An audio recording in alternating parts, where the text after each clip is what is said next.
En el presente video vamos a estar compartiendo información sobre la importancia que tienen las fiestas de las escrituras hebreas, fiestas que aparecen en el mal llamado Antiguo Testamento, fiestas que, conforme demostraremos, el Mashiach de Israel, el Mesías de Israel, no solo observó, sino que además también hicieron esto sus discípulos, incluso después de la muerte y de la resurrección de él.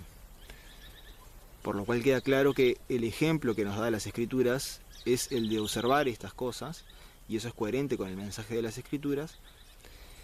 Quienes confían en el Mesías y permanecen en su palabra forman parte del olivo cultivado, que es un símbolo del pueblo de Israel.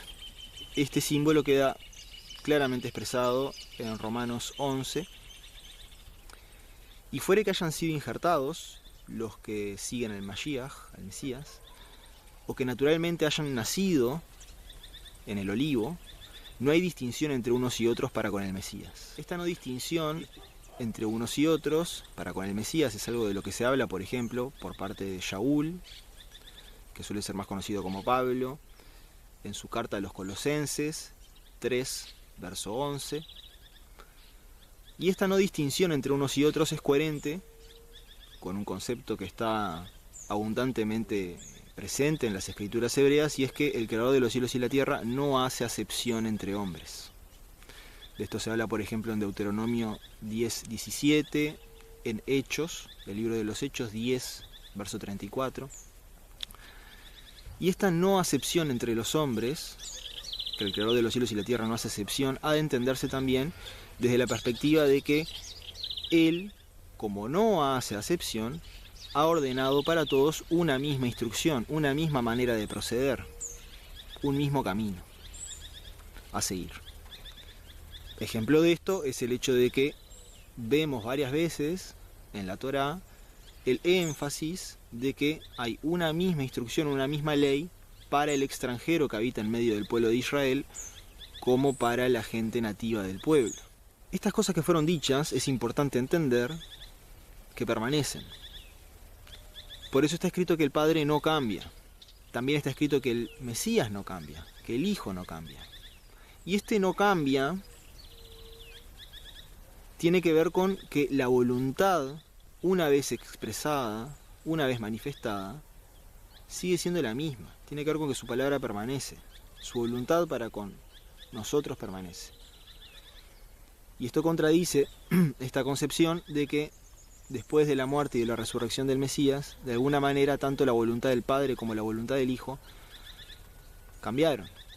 Y digo esto porque si después de la muerte y de la resurrección del Mesías las cosas cambiaron para sus seguidores, en cuanto a que su ejemplo no es propiamente el que habría que seguir, eso sería para los judíos, según alguna perspectiva, y hay que seguir otra cosa, bueno, entonces estamos haciendo una sacada de contexto de las Escrituras. Entendemos que el Mesías es nuestro ejemplo a seguir, tenemos que entender de que él observó las fiestas, y es lo que vamos a estar demostrando a continuación. La derivación que ha tenido esto de rechazar las fiestas y los tiempos del creador de los cielos y la tierra ha venido inexorablemente con la adopción de tiempos y fiestas de origen pagano, por decirlo de alguna manera simple, pero fiestas, tiempos y costumbres que vienen de las naciones, que son ajenas no solo a reflejar en algo al creador de los cielos y la tierra, sino que además son costumbres que tienen unos orígenes bastante perversos y que son vanos. De esto que son vanos y de que está escrito de que se viene un día en el cual la gente se dará cuenta de que no ha recibido sino herencia de vanidad de parte de las costumbres de sus padres. De esto, por ejemplo, se habla en Jeremías 16:19. Y tenemos que entender de que las fiestas del creador de los cielos y la tierra reflejan aspectos no solo de lo que ya aconteció, sino de lo que aún está por acontecer. Y en todos los casos, incluso respecto a la celebración de Pascua o de Pesaj, todavía hay cosas que no se han cumplido en su plenitud. Sí, el Mesías fue nuestro Cordero de Pesaj, pero todavía hay aspectos de la celebración de Pesaj. Por ejemplo, la liberación del imperio dominante que ocurrió con el pueblo de Israel en la tierra de Egipto. Esto va a volver a ocurrir. De ahí que está varias veces escrito que así como salió Israel de la tierra de Egipto, así saldrá Israel de las 4 esquinas de la tierra, y esto hay que entenderlo en el contexto de este imperio mundial que se está levantando. Bueno, las fiestas del Creador de los cielos y la tierra, sus tiempos, reflejan aspectos de esta vida muy profundos, y el haber abandonado esto y haber adoptado otras maneras de medir los días, la semana, los meses, los años, las fiestas, implica ignorar todas estas cosas que son para el provecho nuestro. Y es bastante contradictorio plantear de que de alguna manera estas fiestas son esclavizantes para algunos y que en su lugar entonces hay que esclavizarse a costumbres idolátricas. No tiene sentido. Pero bueno, sigamos avanzando. Yahushua, nombre hebreo del que actualmente llaman Jesús, también lo llaman de otras maneras. En otra oportunidad hablaremos cómo sabemos de que el nombre del Mesías es Yahushua. Dijo que todo lo que estaba escrito respecto a él se cumpliría. Esto lo dijo en Lucas 24:44. Y es evidente que todavía quedan profecías por cumplirse respecto, por ejemplo, a la segunda venida del Mesías. O sea, todas las cosas respecto a él no se han cumplido todavía. Él todavía tiene que volver a venir. Y también ejemplos de estas cosas que están anunciadas en los profetas y que todavía no se han cumplido y por tanto van a cumplirse. Vamos a ver dos. Por ejemplo, en Isaías 66, versos 23 y 24 está escrito lo siguiente: y sucederá que en cada mes en su mes y en cada Shabbat en su Shabbat vendrá toda carne para postrarse ante mí, dice Yahuwah. Y saldrán y mirarán en los cadáveres de los hombres que se rebelaron contra mí, porque su gusano no morirá y su fuego no se extinguirá, y serán repulsión para toda carne. Entonces acá estamos hablando de un día venidero en el cual de mes en mes, que en contexto refiere a la renovación del mes, al día de la renovación, el día de la luna nueva, digamos. ¿A qué refiere la luna nueva? Tema aparte, lo veremos en otra oportunidad. Y de Shabbat en Shabbat, toda carne va a postrarse delante del Creador de los cielos y la tierra. Esto todavía no ocurrió. Va a ocurrir. Otra cosa que todavía no ocurrió está escrita en Zacarías 14, 16, 17. Aclarar, cuando dije Shabbat recién, es lo que suelen traducir por sábado o día de reposo. En Zacarías 14, 16 y 17 está escrito, en relación a la fiesta de Sukkot, en relación a la fiesta de tabernáculos o de las enramadas, lo siguiente: y sucederá que todos los que quedaren de todas las naciones que vinieren contra Jerusalén, en contexto a combatirla, entonces subirán cada año en año para postrarse ante el rey Yahuwah de los ejércitos, Yahuwah Tsebaot, y a festejar la fiesta de Sukkot. Y sucederá quienes no suban de las familias de la tierra a Jerusalén, para postrarse ante el rey Yahuwah de los ejércitos, entonces no habrá sobre ellos lluvia. Tenemos que entender de que la palabra de los profetas no está mutilada. Si nosotros aceptamos esta parte de las profecías, también tenemos que entender de que las otras cosas que han profetizado y que todavía no se han cumplido, se cumplirán. Y entonces, ¿cómo explicar que las fiestas del Creador de los cielos y la tierra fueron importantes en el pasado, serán importantes en el futuro, pero de alguna manera en el presente no tienen parte ni lugar en la vida del que afirma seguir las pisadas del Mesías de Israel? ¿Cuál es el sentido de eso?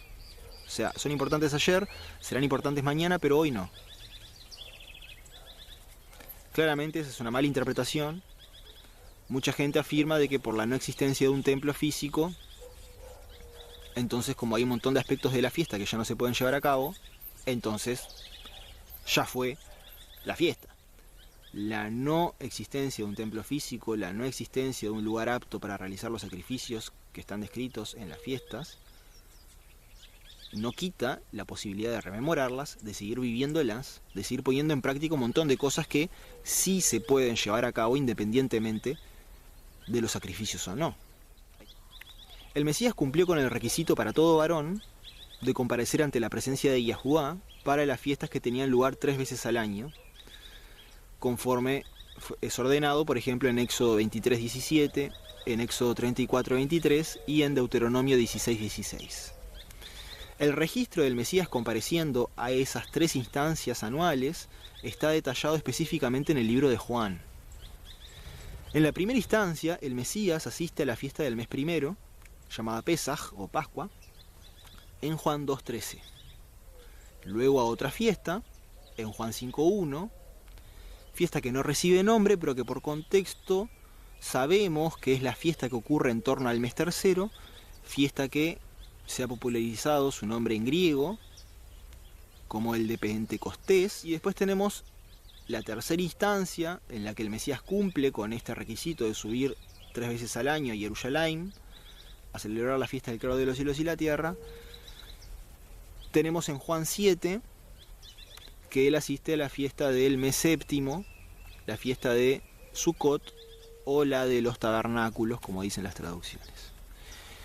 Él incluso asistió, aunque no era obligatorio, y aunque quisieron matarlo, apedrearlo, y él ya sabía que es la fiesta de la dedicación, en contexto de la fiesta de Hanukkah,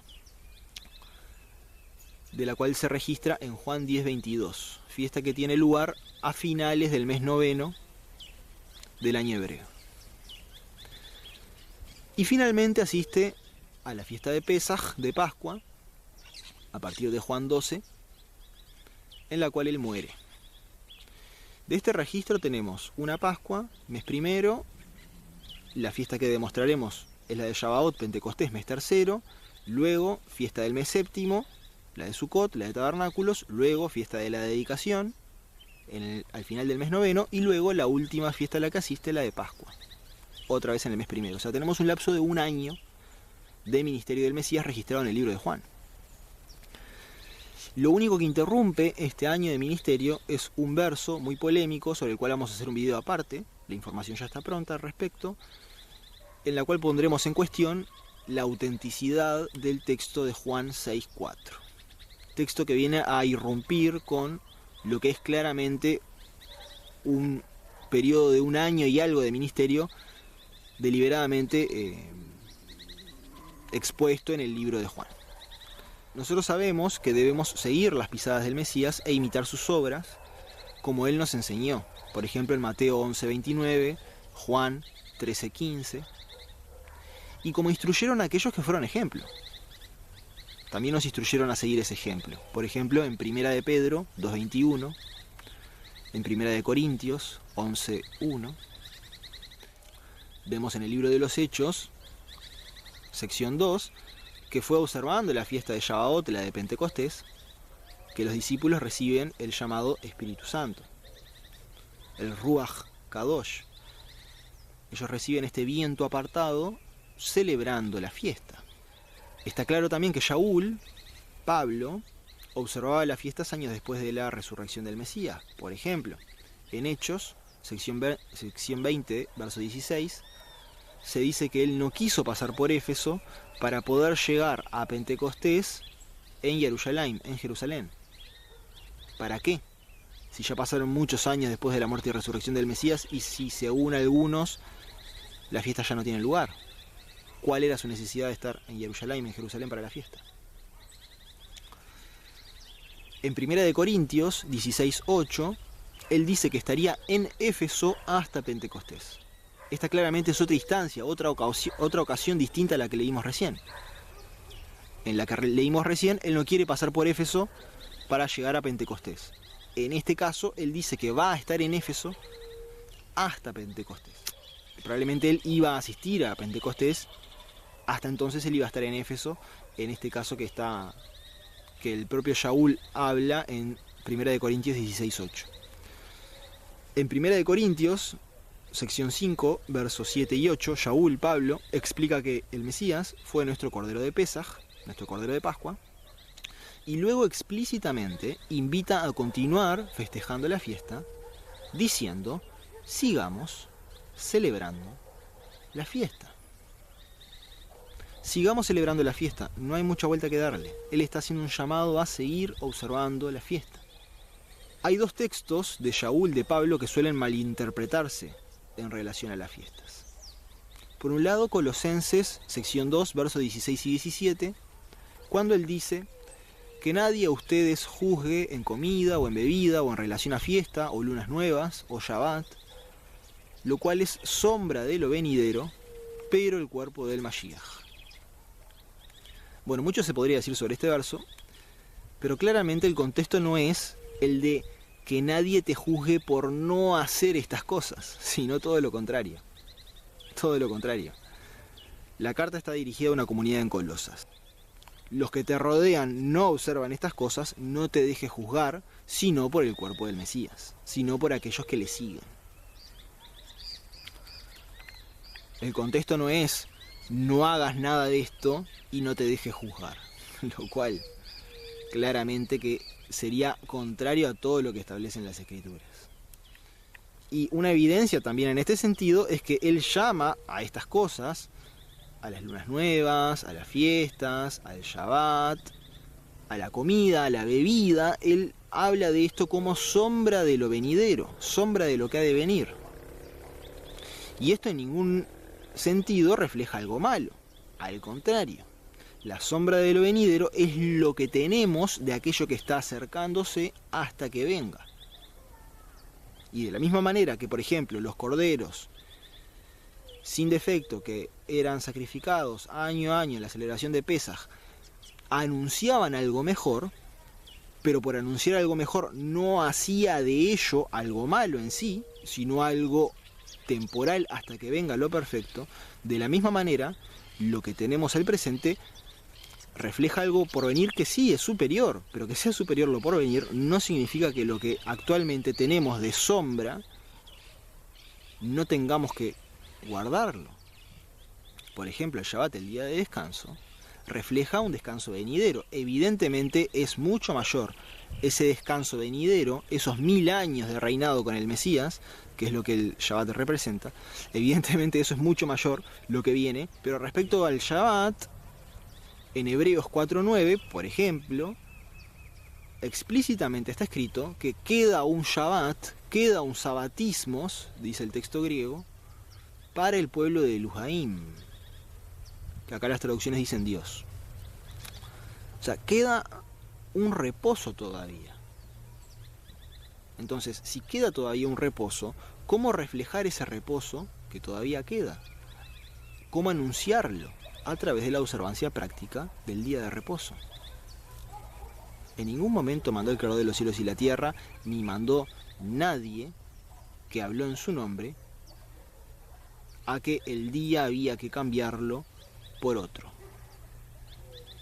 En 1 Corintios 11:26, Shaul habla de estas cosas, de la misma manera que cada vez que uno come de la hogaza y bebe de la copa del Mesías, en el contexto de Pesaj, uno anuncia en ello la muerte de nuestro soberano hasta que Él venga. Asimismo, semana tras semana, practicando el día de Shabbat, los seguidores del Mesías anuncian el futuro descanso que anhela el pueblo de Eluhaim. Es decir, acá Shaul, cuando habla de que claramente esto, que para muchos el Mesías lo cumplió y se terminó con su muerte en Pesaj, no, porque hay que seguir celebrando la fiesta conforme dice Shaul, y aparte él dice que cada vez que beben de la copa y comen de la hogaza en el contexto de la fiesta de Pesaj, porque ese es el contexto de lo que él está hablando, de estas cosas anuncia algo que ocurrirá, esto que les estoy planteando. La fiesta del Creador de los cielos y la tierra, practicarlas, nos ponen en el lugar de anunciar, como testigos del Creador de los cielos y la tierra, las cosas que vendrán. Y somos llamados a testificar del Creador, de una manera u de otra. Seguro a través de la observancia de sus formas de medir el tiempo, de celebrar las fiestas. El Mashiach, el Mesías, escogió el día de Shabbat para dar descanso a los afligidos. Por ejemplo, en Mateo 12:11, en Lucas 13:16, en Juan 5:16. Por eso anunció también palabras de restauración y de libertad en día de Shabbat, acudiendo a la sinagoga conforme a su costumbre, en Shabbat, Lucas 4:16, costumbre también vista en sus discípulos. Por ejemplo, en el libro de los Hechos 17:2, queda claro que los discípulos escogían el día de Shabbat. Hay más versos al respecto. También en Hechos 15 hay algo dicho al respecto, en el cual el Shabbat es el día en el cual se asiste a la sinagoga, y no sin razón. Es el día para ello, es el día para centrarse en la palabra del Creador de los cielos y la tierra. es el día que nosotros vemos en las Escrituras que los que siguen al Mesías guardan. Otro texto que suele ser malinterpretado de parte de Shaul, de parte de Pablo, en el sentido de que sería una especie de demostración de que no hay que guardar las fiestas del creador de los cielos y la tierra, cuando ese en realidad no es el contexto, está en Gálatas, sección 4, versos 10 y 11. Allí él reprocha diciendo: están guardando días, meses, tiempos y años, temo por ustedes que de algún modo haya trabajado en vano entre ustedes. ¿Este texto está hablando en contra de la fiesta del creador de los cielos y la tierra? Más allá de que yo tengo mis propias consideraciones respecto al libro de Gálatas, un tema aparte, claramente este verso y en el contexto en el que aparece no habla en contra de la fiesta del creador de los cielos y la tierra. Basta leer el contexto inmediato. Por ejemplo, en Gálatas 4:8 dice de ahí en adelante: en otro tiempo, no conociendo a Elohim, no conociendo a Dios, dicen las traducciones, se esclavizaron a los que por constitución no son dioses. Pero ahora, conociendo a Elohim, conociendo al ser superior, ¿cómo vuelven a esclavizarse de nuevo? Y ahí dice: están guardando días y meses y tiempos y años. O sea, ¿qué es lo que el contexto está diciendo? El contexto está diciendo que antes servían a ídolos, ahora sirven al creador de los cielos y la tierra. ¿Cómo entonces siguen observando tiempos de su esclavitud pasada? Ese claramente es el contexto. Porque las naciones y el servicio de los ídolos también tiene su propio fiesta, su propio tiempo, su propia manera de determinar los días, los meses, los años, que es ajena a la manera del creador de los cielos y la tierra. Que también en cada aspecto de los tiempos del creador de los cielos y la tierra hay una representación profética de su palabra. Hay algo que nos está diciendo. El momento en el que termina el día, el momento en el que empieza el año, no son aspectos nomás para una vida agricultural, no, son cosas que encierran misterios proféticos. Esto evidentemente lo sabe aquel que indaga en ello y aquel que lo pone en práctica. Shaul, Pablo, dijo en 1 Corintios 10:21 que no pueden beber de la copa de Yahuwah. Quizás la palabra acá no sea su nombre, sino sea una referencia al Mesías, y en ese sentido sería la copa del soberano,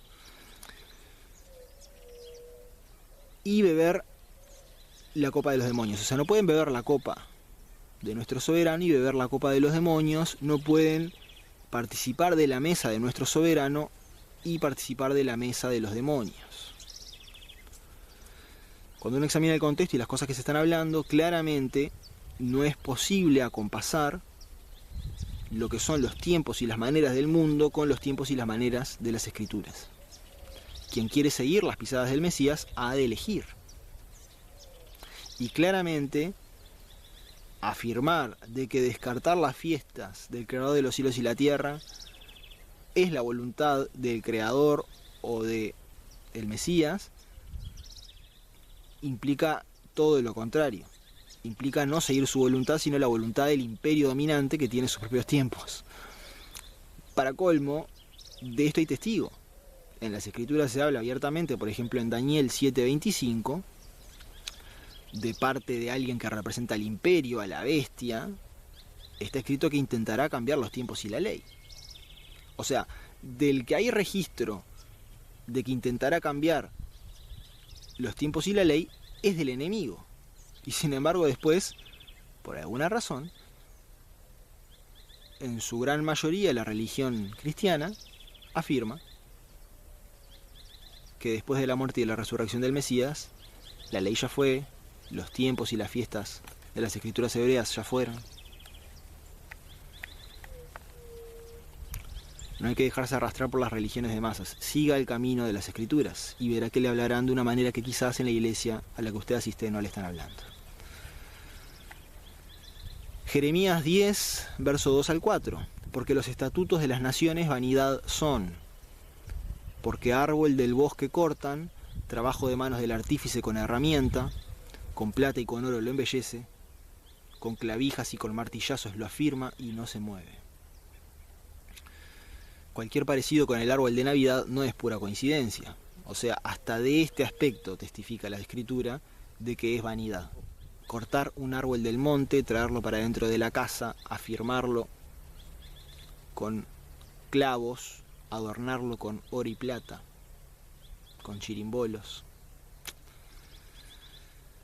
Y mucha gente acá dice no es lo que significa para mí. Pero claramente quienes estamos en el camino de seguir las pisadas del Mesías, no hacemos nuestra voluntad, porque ni siquiera el propio Mesías hacía su voluntad, sino que su voluntad era hacer la voluntad del Padre. Que no hacemos nuestra voluntad no es que nuestra voluntad no sea hacer la voluntad del Padre, sino de que tenemos un querer propio que claramente quienes hemos elegido este camino ponemos en un segundo plano por sobre el querer hacer lo que dice el Creador de los cielos y la tierra. Entonces no es lo que significa para mí, no importa lo que significa para mí. Si para mí las fiestas paganas son un aspecto muy bonito y muy lindo de celebrar y de compartir, eso será lo que significa para mí. Pero ¿qué tal lo que significa para el Creador de los cielos y la tierra? Que por ejemplo en Deuteronomio 12, verso 30 y 32, abiertamente dice que no le sirvan conforme las naciones sirven a sus ídolos, porque han hecho cosas abominables en ese servicio. Y el Creador de los cielos y la tierra no quiere saber nada con eso. Entonces no importa que uno le trate de dar un sentido bueno, sino que lo que importa es hacer la voluntad del Creador de los cielos y la tierra. Y esa voluntad no es que cada uno haga lo que le parezca, sino sería un Eluhaim de desorden, y no, conforme está escrito. Y ese orden es el mismo para todos. Después hay distinción de procesos, después hay distinción del momento en el que se encuentra cada uno y cómo uno tiene que ir empezando por cosas más importantes que otras. De esto se hablará también en su momento, pero esto no quita el hecho de que la voluntad de lo que hay que hacer es la misma para todos. Particularmente en lo que aplica a todos, por ejemplo, los tiempos del Creador de los cielos y la tierra, porque el sol, la luna y las estrellas, que son los que marcan los tiempos del Creador, salen para todos. Que esto sirva como un llamado a indagar en las escrituras hebreas para encontrar cuáles son las formas a través de las cuales observar los tiempos que el Mesías observó. Estoy plenamente consciente de que este video no da respuestas sobre los cómo, sino es más bien un llamado de atención a hacer esa búsqueda. Una búsqueda que no es sencilla, porque tenemos en las religiones de masas distorsionando lo que es las maneras de las escrituras, y mucha gente cuando acude a las escrituras a buscar respuestas encuentra un texto que requiere de mucha comprensión, de mucho tiempo el poder digerirlo y comprenderlo, y muchas veces la opción más fácil es ver qué dicen las religiones al respecto, fuera que hablemos de cristianismo o de judaísmo, y ahí mucha gente deja de interpretar lo que dice el texto para interpretar lo que dicen los hombres sobre lo que el texto dice, que no es lo mismo. Espero que usted elija indagar en este asunto de las fiestas. Voy a estar compartiendo un enlace en la descripción de este video de un texto en formato folleto que usted lo puede doblar de determinada manera y el contenido, a grosso modo, de lo que fue dicho acá en este video aparece en este folleto por si usted lo quiere compartir con alguien, y también aparece el enlace al texto que a grandes rasgos yo he leído, más allá de que le agregué un montón de cosas que no van a aparecer en este texto, pero es un texto guía. Nos vemos pronto con otro video que va a hablar de Juan 6.4, en el cual vamos a estar viendo esto de que, por ejemplo, la celebración, la fiesta de Juan 5 es claramente una fiesta de Pentecostés. Y después nos vamos a estar viendo en otros videos hablando sobre la ley, si hay que guardarlo o no, etc. Va a ser muy interesante, no te lo pierdas.